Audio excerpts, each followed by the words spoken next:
بارے میں قرآن مجید یا احادیث نبیہ میں وارد ہوئی۔ مثلا پہلی بات یہ بتائی گئی کہ اس کے لیے فاصلہ بے معنی ہو کر رہ جائے گا، انتہائی تیز رفتاری ہوگی جو اسے حاصل ہوگی۔ چنانچہ الفاظ یہ ہے کالغیث استدبرت الریح، وہ ایک ایسے طوفان کے مانند جو ہے وہ سیلاب آئے گا کہ جیسے کوئی بہت زوردار آندھی جو ہے اس کے ساتھ طوفان آیا کرتا ہے۔ آپ سائیکلون کا تصور کیجئے کہ جس طریقے سے وہ ایک انتہائی تیز رفتار ہوا جو ہے وہ طوفان کو لے کر آتی ہے، اس طور سے وہ فتنہ پھیلے گا۔ ایک اور حدیث میں الفاظ ہیں فَلَا تَدَعُ قَرْيَةً إِلَّا حَبِطَتْهَا فِي 40 لَيْلَةً، یہ مسلم شریف کی روایت ہے حضرت نواس ابن سمعان رضی اللہ تعالیٰ عنہ سے۔ کوئی قریہ تک نہیں چھوڑے گا دنیا کی کوئی آبادی چھوٹی سے چھوٹی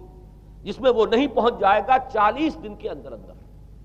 یہ اس کی تیز رفتاری کا عالم ہوگا، گویا کہ میں تعبیر کر رہا ہوں اسے ان الفاظ سے کہ فاصلہ بے معنی ہو کر رہ جائے گا۔ اسی کے ضمن میں بعض اور روایات آئی ہیں۔ سواری جو ہے اس دجال کی اس کو گدھے سے تعبیر کیا گیا ہے، اس لیے کہ ظاہر بات ہے اس دور میں اور کسی شے کا اگر تذکرہ کیا جاتا ہوائی جہاز کا یا راکٹس کا تو وہ تو لوگوں کی سمجھ میں نہ آتا، اور پہلے انہیں ساری سائنس پڑھانی پڑتی تب وہ الفاظ استعمال کرتے، لہذا وہ اس کا خچر اس کا جس پر سواری ہوتی ہے۔ لیکن اس کی تیز رفتاری کے لیے الفاظ آئے ہیں کہ اس کا ایک قدم اگر مکے میں ہوگا تو دوسرا قدم شام میں جا کر پڑے گا، اور الفاظ یہ آئے ہیں کہ اس کے دونوں کانوں کے درمیان فاصلہ جو ہے وہ 40 باع کا یعنی 80 ہاتھ کا ہوگا۔ بلکہ حضرت علی رضی اللہ تعالیٰ عنہ کے خطبے میں جو اس کا بیان ہوا ہے کہ اس کا ایک کان جو ہے وہ 30 ہاتھ لمبا کان ہوگا اس کا۔ ابھی ذرا یہ صرف احادیث آپ سنتے جائیے، پھر اس کے بارے میں ان سب کو جوڑ کر جو ہمیں نتیجہ نکالنا ہے اس پر گفتگو بعد میں ہوگی۔ اسی طرح آواز کا معاملہ کہ اس کی آواز 4 دانگ عالم میں بیک وقت سنی جائے گی۔ الفاظ یہ ہے ینادی بصوت لہو یسمع لہو ما بین الخافقین، وہ ایک ایسی آواز کے ساتھ پکارے گا کہ جسے مشرق و مغرب کے مابین رہنے والا ہر شخص سنے گا۔ اس کی آواز جو ہے گویا کہ وہ تمام فاصلوں کے جو پردے ہیں اس کے لیے وہ حائل نہیں رہیں گے، بلکہ یہ کہ اس کی آواز جو ہے پوری دنیا میں مشرق و مغرب میں بیک وقت سنائی دے گی۔ تیسری بات معلوم ہوتی ہے کہ علاج معالجہ وہ اس انتہا کو اور عمل جراحی اس انتہا کو پہنچ جائے گا۔ یہاں وہ الفاظ آئے ہیں جو قرآن مجید میں حضرت مسیح کے معجزات کے لیے آئے۔ حضرت مسیح کے الفاظ جو ابرئ الاکمہ والابرص، کہ میں مادر ذات اندھے کو اور جو کوڑھ کا مرض تو ان دونوں کو میں ٹھیک کر دیتا ہوں۔ حضرت مسیح علیہ السلام صرف ہاتھ پھیرتے تھے اور مادر ذات جو نابینا ہے اندھا بینائی اس کی آ جاتی تھی، اور کوڑھی جو ہے اس کے جسم پر ہاتھ پھیرتے تھے اس کا کوڑھ درست ہو جاتا تھا۔ ابرئ الاکمہ والابرص، وہی الفاظ آئے حدیث میں کہ دجال کو یہ قدرت حاصل ہو جائے گی۔ نمبر 2 یہ کہ وہ یحیی الموتیٰ، جیسے کہ حضرت مسیح کے الفاظ ہیں وہ احیی الموتیٰ، میں زندہ کرتا ہوں مردے کو۔ حضرت مسیح فرماتے تھے ایک مردے کو قم باذن اللہ، اور وہ کھڑا ہو جاتا تھا۔ بالکل اسی طریقے سے دجال کو بھی قدرت حاصل ہو جائے گی کہ وہ مردوں کو زندہ کرے گا۔ مزید وضاحت ایک حدیث میں یہ ہے کہ وہ ایک شخص کو آری کے ساتھ بیچ میں سے چیرے گا، 2 ٹکڑے کر دے گا، پھر سیدھے گا اور زندہ کر دے گا۔ معلوم یہ ہوا کہ علاج معالجے کا علم اور دوسرے یہ کہ جراحی کا علم جو ہے وہ اپنی ان بلندیوں کو پہنچے گا کہ اس حد تک انسان کی رسائی ہو جائے گی۔ چوتھی بات، اس کو زمین اور فضا پر اس قدر غلبہ حاصل ہو جائے گا۔ الفاظ یہ حدیث کے یامر السماء فتمطر، وہ آسمان کو حکم دے گا بارش برسا اور وہ بارش برسائے گا۔ والارض فتنبت، اور زمین کو حکم دے گا کہ فصلیں اگا اور وہ اگائے گی۔ وَيَمُرُّ بِالْخَرْبَةِ فَيَقُولُ لَهَا اخرجی کنوزک، اور وہ کسی ویرانے پر سے گزرے گا اور اسے حکم دے گا، ویران چٹیل میدان، اور حکم دے گا کہ اپنے خزانے نکال، اور فرمایا اس کا نتیجہ یہ نکلے گا فَتَتَّبِعُهُ كُنُوزُهَا، تو اس زمین کے جو خزانے ہیں وہ نکل کے اس کے ساتھ چلنے شروع ہو جائیں گے۔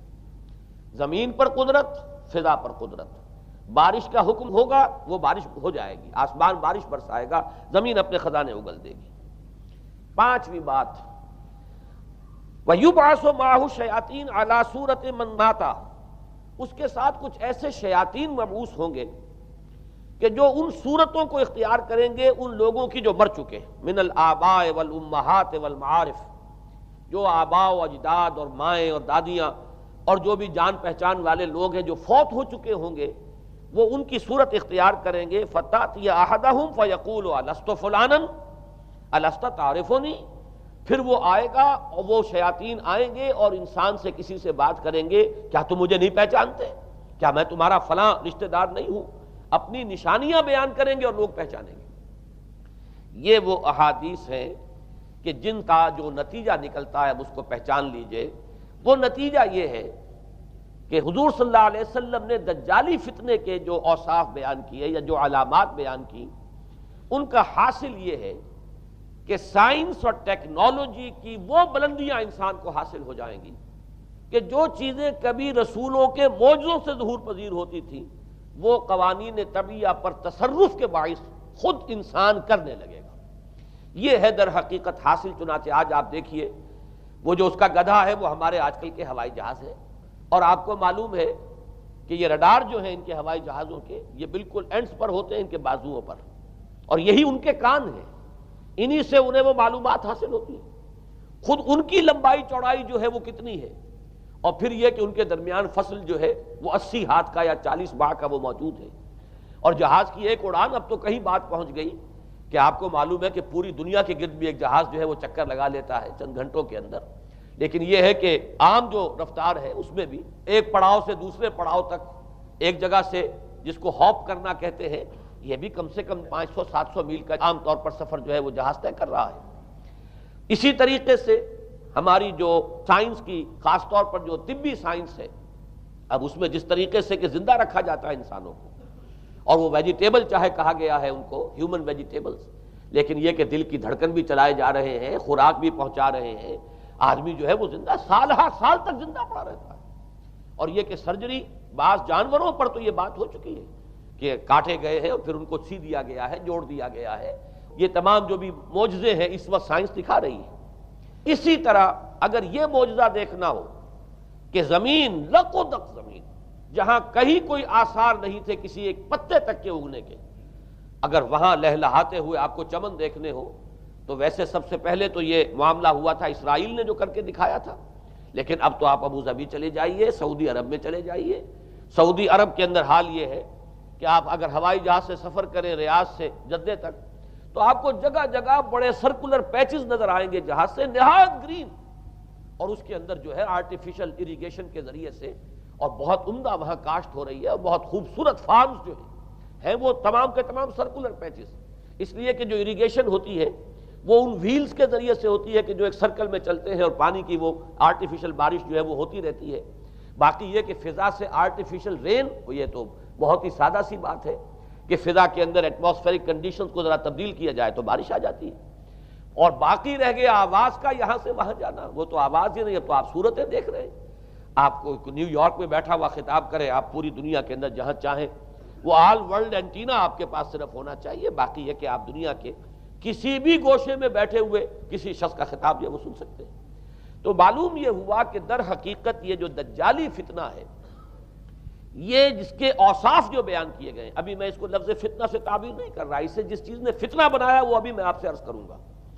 لیکن یہ جتنے اوصاف حدیث میں آئے ہیں، جتنی صفات بیان ہوئی ہیں، جو کوائف وہاں سامنے آ رہے ہیں، ان سب کا حاصل تو ایک لفظ میں یہ ہے کہ سائنٹیفک ڈیولپمنٹ اور ٹیکنالوجیکل ڈیولپمنٹ وہ اس درجے کی ہو جائے گی کہ قواعد طبیعہ پر، فورسز آف دی نیچر پر انسان کو تصرف اور تسلط حاصل ہو جائے گا، اور وہ انہیں استعمال کرے گا، اور اس طریقے سے اس کے اندر وہ ساری کی ساری کیفیات جیسے کہ آج ہم دیکھ رہے ہیں اپنی نگاہوں کے سامنے وہ پیدا ہو جائیں گی۔ اب سوال یہ ہے کہ اس شے کو فتنہ کس چیز نے بنایا؟ یہ بات سمجھ لیجئے۔ جہاں تک سائنسی ترقی کا تعلق ہے، تکنیکی ترقی کا تعلق ہے، یہ چیزیں فی الاصل فتنہ نہیں ہے، یہ تو وہ علمہ آدم الاسماء کلہا کا ظہور ہے۔ اللہ تعالیٰ نے ازل میں حضرت آدم علیہ السلام کو جو صلاحیت عطا فرما دی تھی، یہ ایکسفولیشن ہے اس کا ظہور ہے۔ جیسے کہ آم کی گٹھلی میں آم کا درخت ہے، لیکن ظاہر بات ہے کہ اس کو درخت بننے میں وقت لگتا ہے، پہلے وہ 2 پتے نکلتے ہیں، پھر وہ بڑھتا ہے معاملہ، کئی سال میں جا کر وہ درخت جو ہے وہ جوان ہوگا اور وہ پھل دے گا۔ اسی طریقے سے یوں سمجھئے کہ بالقوہ وہ علم حضرت آدم علیہ السلام کو دے دیا گیا تھا، یعنی وہ صلاحیتیں ودیت کر دی گئیں، وہ فیکلٹیز سمع اور بصر اور فؤاد، دیکھو سنو نتیجہ نکالو اور آگے بڑھو۔ آپ نے چیز دیکھی، ایک سنی، نتیجہ نکالا، اس کو نوٹ کیا، آگے بڑھے، پھر کوئی چیز دیکھی، پھر کوئی سنی، اپنے سابق جو نتیجہ آپ نے نکال کر محفوظ کیا تھا اپنی میموری میں، اس کے ساتھ اس کو ٹیلی کیا، کوئی اور نتیجہ نکل آیا اور آگے بڑھے۔ تو یہ تو سٹیپ بائی سٹیپ، قدم با قدم انسانی علم آگے بڑھ رہا ہے۔ یہ ہرگز فتنہ نہ ہوتا، میرے الفاظ پر توجہ کیجئے، اگر اس کے ساتھ متوازن طور پر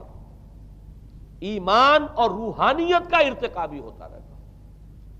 اگر اس کے ساتھ اللہ کی معرفت، اللہ کی محبت، آخرت کا ایمان، منزل انسان کی جو ہے وہ آخرت ہے، دنیا نہیں ہے،